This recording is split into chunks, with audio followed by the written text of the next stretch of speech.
Hello everyone, Dr. Mad here. Let's get mad about A Christmas Carol.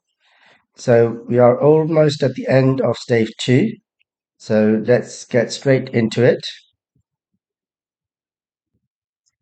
So this is where we left off, and if you remember, young Scrooge, is talking to a young girl who we'll find out is his fiancée.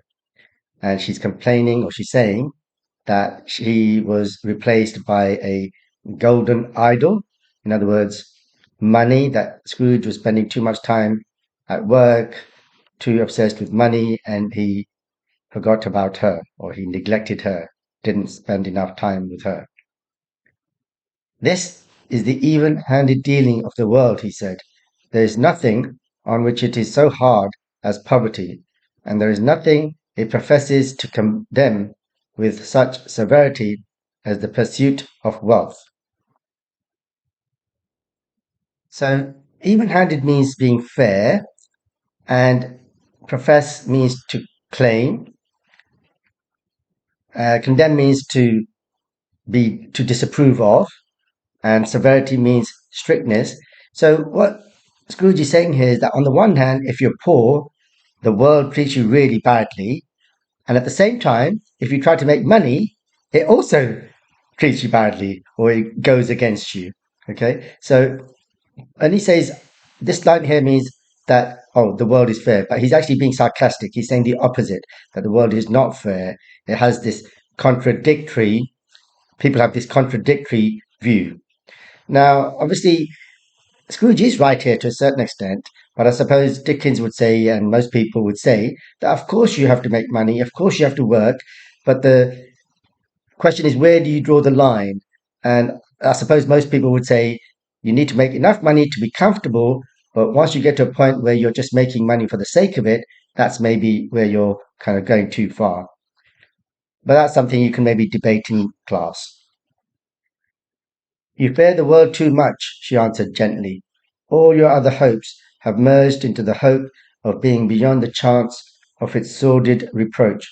I have seen your nobler aspirations fall off one by one until the master passion, gain, engrosses you. Have I not?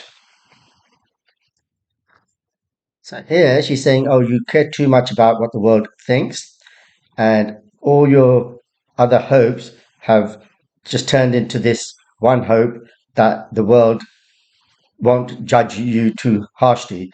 So sordid means immoral or dishonorable. Reproach means to tell someone off.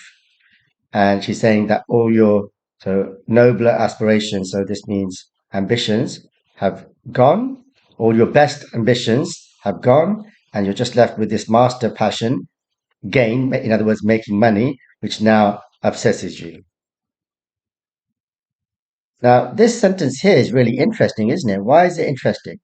Because she's saying that he started out worrying too much about what people thought, but we know that he's ended up getting to a point where he doesn't care what anybody thinks. Yeah, so this line is really interesting. You might want to have a think about that. What then? He retorted. Even if I have grown so much wiser, what then? I'm not changed towards you. She shook her head. Am I? So retort means to reply, but strongly. And he's saying, so what? Maybe I've grown wiser, maybe I've changed, but I haven't changed towards you. And she shakes her head, and he's not sure whether she's saying yes or no. So he asks again, am I? In other words, have I changed? And then she says, our contract is an old one. It was made when we were both poor and content to be so, until in good season we could improve our worldly fortune by our patient industry. You are changed. When it was made, you were another man.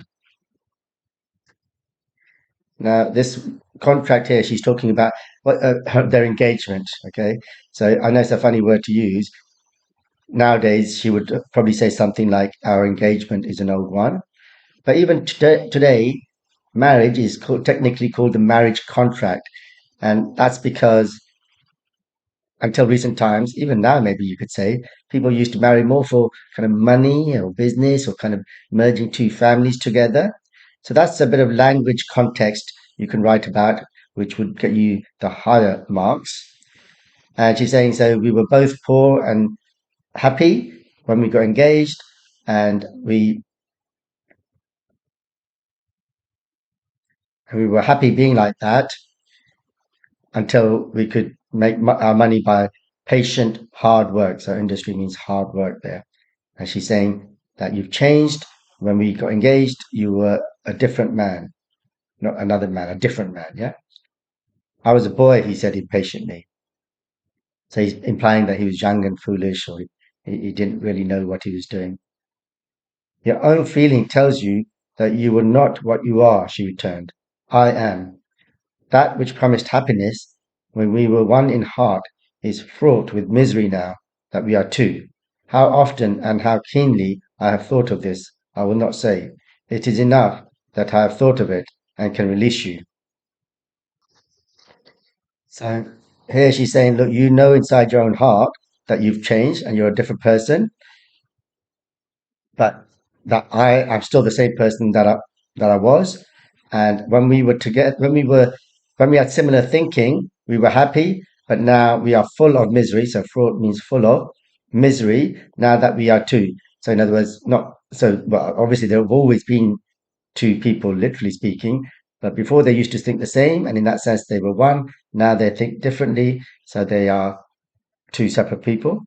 And she says, I won't tell you how often and how deeply, yeah, I've thought about this, but the point is that I have thought about it and can release you, meaning I want I'm going to release you from the engagement. But well, she wants to break the engagement, but she's putting it in such a way as to say that she's releasing him so as not to kind of make him feel bad.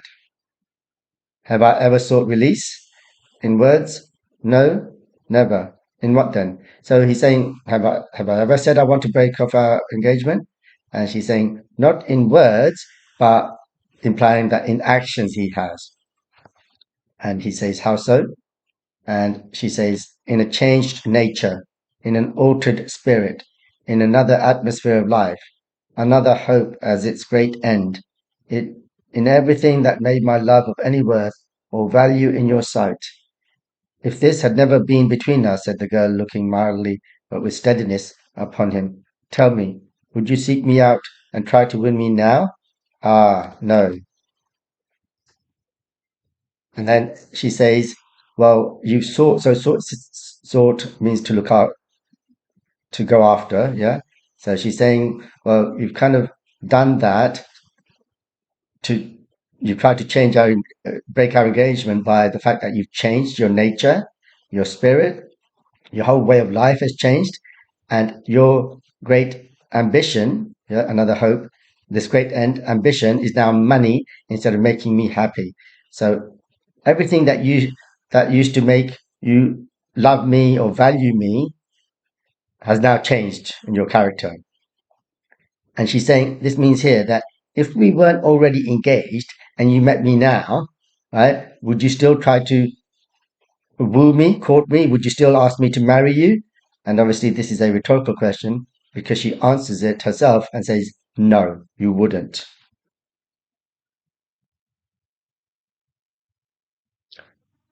He seemed to yield to the justice of this supposition in spite of himself, but he said with a struggle, you think not?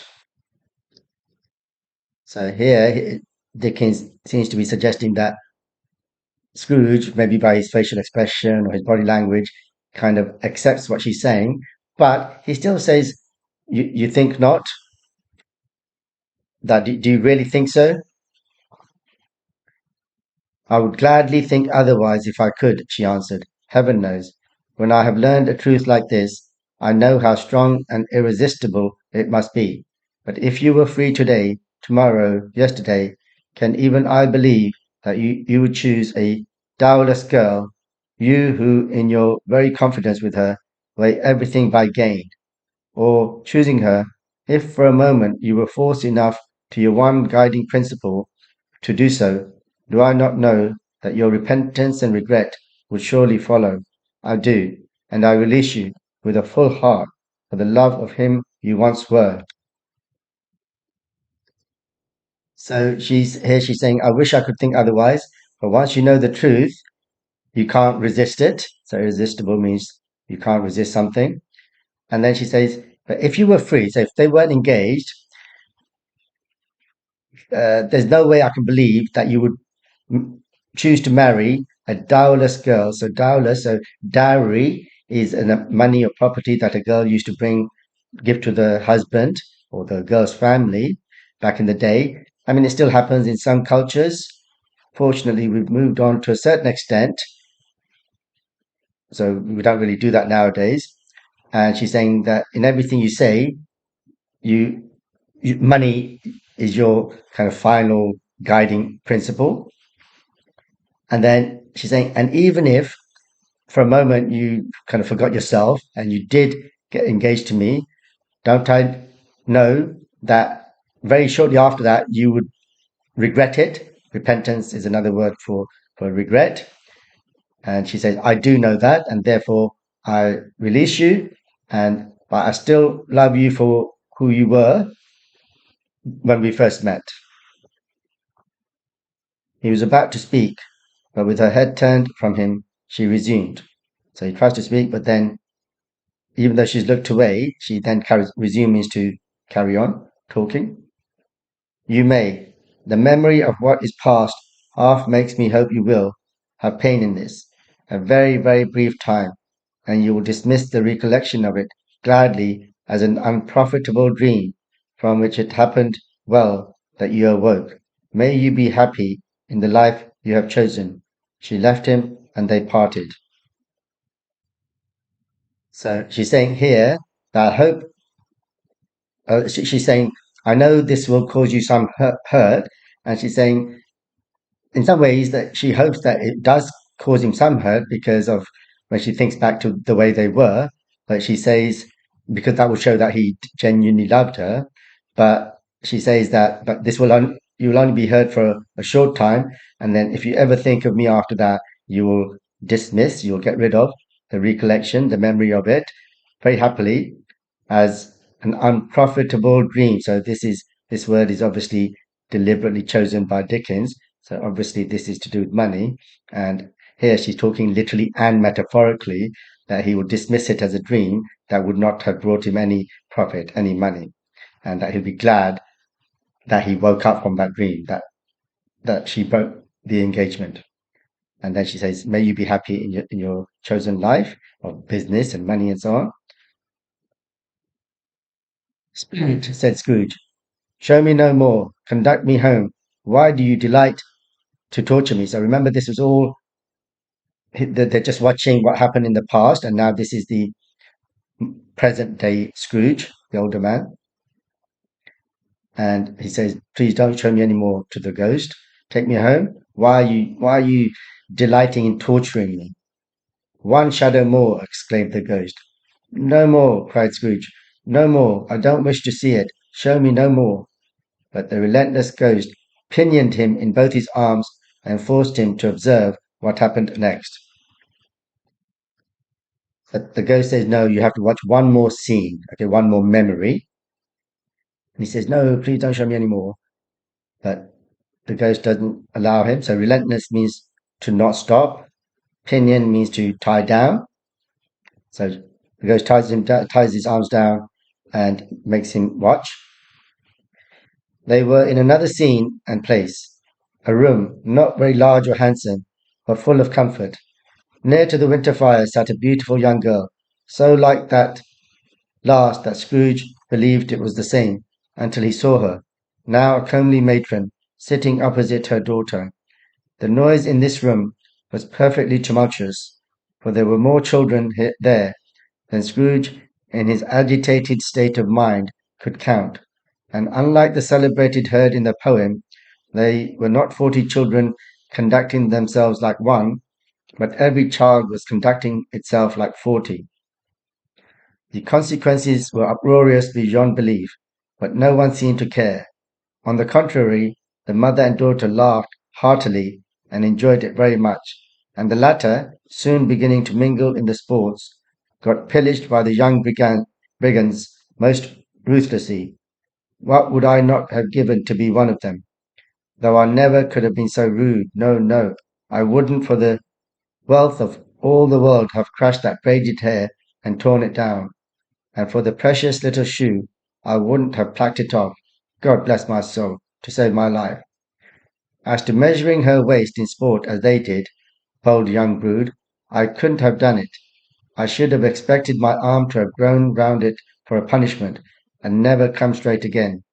And yet I should have dearly liked, I own, to have touched her lips, to have questioned her, that she might have opened them, to have looked upon the lashes of her downcast eyes, and never raised a blush, to have let loose waves of hair, an inch of which would be a keepsake beyond price. In short, I should have liked, I do confess, to have had the lightest license of a child, and yet to have been a man enough to know its value. So this paragraph is long and quite complicated. Don't need to worry too much about it. Dickens is just describing a scene of happy family life. Okay, so if we look here, they're in another room, and there's a beautiful young girl, and who thinks initially that it's his ex-fiancee, but then he suddenly sees another woman, a comely matron. So comely means attractive. Matron means an older, dignified woman and sitting opposite her daughter. So he realizes that this actually is the daughter, and he can see his ex fiancee who is now older, and it's all noisy, perfectly tumultuous. So there's an oxymoron here because tumultuous means confused noise. So obviously perfect in that sense. But so this is all kind of humorous description by Dickens. So there's an oxymoron there. And then there's loads more children, and Scrooge's mind is disturbed, is agitated, and then he refers to some poem that he's read. We don't know which poem he's talking about, and it's as though there's like 40 children there. Right? Obviously, there are quite a few, but not 40. And so uproarious is just another word for tumultuous. So it's very noisy, but nobody seemed to care about the noise. On the contrary, the mother and daughter are laughing as well. So this daughter here, she's probably the oldest child, yeah, and the other children are the younger siblings. And then the older daughter actually starts to kind of join in with the younger children for fun. So pillage means to steal, brigand means is like a gang member, but obviously Dickens is being funny here, he's being humorous here. And then this is the narrator speaking, Dickens or the writer or the narrator speaking, saying, "Oh, I wish I was one of those children and could play with the young girl." But he's saying, "Oh, but I wouldn't be so rude, and I wouldn't crush her hair." Braid means tied in, so encircled around, and he wouldn't have. So the children, he's describing what the younger children are doing. So they've taken off her shoe. Pluck means to take off or pick off, and then they're obviously measuring her waist for fun. Bold young brood. So brood means lots of children, and so yeah, he's just describing a happy family life. He's being a bit humorous here. He wouldn't have mind touching her lips, to have questioned her, to look at her eyes, downcast eyes. So she's obviously a very modest, shy girl, and blush means when your face goes red, and they wouldn't mind maybe taking a piece of her hair as a keepsake for memory. And basically it's just saying, oh, it wouldn't be would be good to kind of behave like a child, but at the same time be man enough to know the value of what's in front of you. And then next paragraph, another long paragraph coming up. But now a knocking at the door was heard, and such a rush immediately ensued that she, with laughing face and plundered dress, was borne towards it, the centre of a flushed and boisterous group, just in time to greet the father, who came home attended by a man laden with Christmas toys and presents. Then the shouting and the struggling, and the onslaught that was made on the defenceless porter, the scaling him with chairs for ladders, to dive into his pockets, despoil him of brown paper parcels, hold on tight by his cravat, hug him round his neck, pummel his back, and kick his legs in irrepressible affection. The shouts of wonder and delight with which the development of every package was received, the terrible announcement that the baby had been taken in the act of putting a doll's frying pan into his mouth and was more than suspected of having swallowed a fictitious turkey glued on a wooden platter, the immense relief of finding this a false alarm, the joy and gratitude and ecstasy, they are all indescribable alike. It is enough that by degrees the children and their emotions got out of the parlour, and by one stair at a time, up to the top of the house, where they went to bed and so subsided. So again, we don't need to worry too much about this. Dickens is just describing this happy family scene. But anyway, there's a knock on the door, and the daughter is carried towards the door by the children. So boisterous is another word for noisy. Plundered means to steal, but these are words being used humorously. And it's the father who's accompanied by a man carrying toys and presents. So obviously this is all contrasting with Scrooge's attitude towards Christmas, right?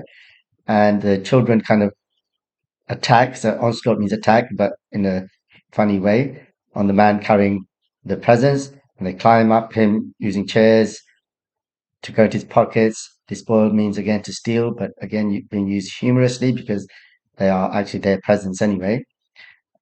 And then cravat means tie. They hug him. Pommel means to punch, but again humorously. They kick him in affection, and they shout in wonder and delight with the toys that they get, with the packages that they get. And then there's a they think, oh my God, the baby's swallowed a toy frying pan and possibly a toy turkey glued on a wooden plate. But then it turns out that it's a false alarm, so that's a relief. The joy and gratitude and ecstasy. And basically, here Dickens is saying he can't really describe it, although actually he has described it extremely well, hasn't he? And then, but eventually the children kind of go out of the sitting room and they go upstairs to the bedroom, and eventually they quieten down. So subside means to decrease, to go down. And now Scrooge looked on more attentively than ever when the master of the house, having his daughter leaning fondly on him, sat down with her and her mother at his own fireside, and when he thought that such another creature, quite as graceful and as full of promise, might have called him father, and been a springtime in the haggard winter of his life, his sight grew very dim indeed. Then, as Scrooge obviously looks on at the father and the daughters leaning fondly with him, and they're all sitting with the mother at their fireside. And then he thinks, oh, this could have been my daughter, and she might have called me father and been a comfort to me. So springtime is like a happy, nice time. Haggard means exhausted and unwell. So obviously, when you're old, so this is obviously all metaphorical language from Dickens. So when he's old, that she might have been a comfort to him. And this is just a metaphor to say that he's now feeling really, really sad. Belle, said the husband, turning to his wife with a smile, I saw an old friend of yours this afternoon. Who was it? Guess. How can I? Tut. Don't I know? She added in the same breath, laughing as he laughed. Mr. Scrooge. And then Belle, so that's the fiance's name, says, oh, I saw an old friend of yours. She asks him who it was. He says, guess. And she says, how can I? But actually, she knows. She says, oh, was it Mr. Scrooge? Mr. Scrooge it was. I passed his office window, and as it was not shut up, and he had a candle inside, I could scarcely help seeing him. His partner lies upon the point of death, I hear, and there he sat alone, quite alone in the world, I do believe. Spirit, said Scrooge in a broken voice, remove me from this place. I told you these were shadows of the things that have been, said the ghost. That they are what they are, do not blame me. Remove me, Scrooge exclaimed. I cannot bear it. He turned upon the ghost, and seeing that it looked upon him with a face in which, in some strange way, there were fragments of all the faces it had shown him, wrestled with it. Leave me, take me back, haunt me no longer. So this page is fairly straightforward. So he sees Mr. Scrooge in the office, and this is old Marley. So this is obviously before his death. He's dying, and instead of Scrooge being with his business partner, he's in his office working away. And obviously Scrooge is now broken completely. And he says, "Please take me away."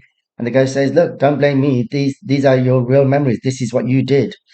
And he says, "Please take me. I can't bear it anymore."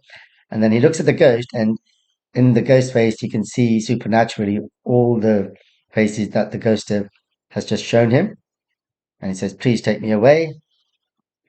In the struggle, if that can be called a struggle, in which the ghost, with no visible resistance on its own part, was undisturbed by any effort of its adversary, Scrooge observed that its light was burning high and bright, and dimly connecting that with its influence over him, he seized the extinguisher cap, and by a sudden action pressed it down upon its head. The spirit dropped beneath it, so that the extinguisher covered its whole form. But though Scrooge pressed it down with all his force, he could not hide the light, which streamed from under it in an unbroken flood upon the ground. He was conscious of being exhausted and overcome by an irresistible drowsiness, and further of being in his own bedroom. He gave the cap a parting squeeze, in which his hand relaxed, and had barely time to reel to bed before he sank into a heavy sleep. So let's just quickly go through the final bit here. So there's a struggle, but not really much of a struggle. And adversary means enemy. So Scrooge sees that the light is burning high and bright, and he thinks that maybe the brightness of it is what influences him. So he grabs the cap and presses it on the ghost's head, and then the obviously it kind of forces the spirit down, and the cap actually kind of covers the whole ghost. But even though he pressed it with all his might, that light still comes out of it. And then he suddenly feels exhausted and terribly sleepy, and suddenly he realizes he's back in his own bedroom. He kind of squeezes the cap one more time, and then he kind of staggers to bed. And once again, before he knows it, he sinks into a heavy sleep. Okay, so that's the end of Stave 2. Here's a summary. I'm not going to go through it like last time because I think you get the idea. So please pause the video here and read through it yourself carefully. Here are some questions. Please answer these questions. Pause the video here, and I'm going to go to the answer slide in 3 seconds. So 3, 2, 1. Here are the answers. Please check your answers. If you struggled, please go back and watch the video again, or at least the summary video. Here are some key quotations. Answer the questions, please. I'm going to go to the answer slide in 3 seconds. And if you struggle with these questions, then please go back and watch the video again or do whatever you need to do. So I'm going to go to the answer slide now. 3, 2, 1. Check your answers, please. So yeah, if you struggled, please go back and revise. And finally, as always, if you found this video useful, please do subscribe and tell all your friends about it. And see you in the next video for Stave 3.